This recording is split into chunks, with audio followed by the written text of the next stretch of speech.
Alright guys, I'm doing a review of this Bob's Red Mill peanut butter and strawberry bar, and there's an each pound. If you guys want to read it, pause the video. And there's the ingredients. Okay, contains peanuts. And let's do a quick taste test. Let's open this up. So this is what they look like. There it is right there. And let's do a quick taste test.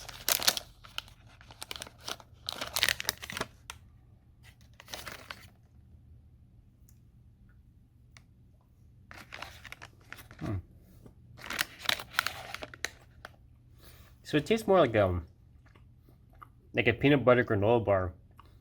That's more chewy and tender. Alright guys, stay tuned for more videos. Not bad, but it needs more berry. Lots of peanut butter taste.